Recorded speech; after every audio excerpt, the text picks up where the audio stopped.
ભાઈ શું રાયડું નાખે છે પણ? હા, એક સારા સમાચાર હે અને એક ખરાબ સમાચાર હે. પેલા કયા સંભળાવું ઈ કયો? પેલા હારા સમાચાર સંભળાવ. તો ભાઈ સારા સમાચાર ઈ હે કે આખા ગુજરાતમાં ડોનમાં પેલા નંબરે તમારું નામ આવ્યું. અરે વાહ ભાઈ વાહ.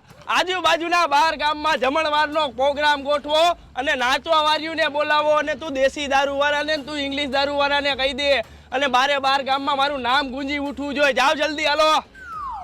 અરે ભાઈ એટલા બધા રાજી થાવમાં હજી એક આ બીજા ખરાબ સમાચાર હે ઈ તો સાંભળી લ્યો પેલા. હા તો એ ખરાબ સમાચાર સંભળાય. હા ભાઈ, તો બીજા ખરાબ સમાચાર ઈ હે કે તમે જ્યાં દેખાવ ને ત્યાં એન્કાઉન્ટર કરવાનો ઓર્ડર હે. એન્કાઉન્ટર નું નામ સાંભળીને હારા હારા ડોને ભાગે અને મારે ભાગવું જોઈએ નક્કી મારો વારો ચડી જાય.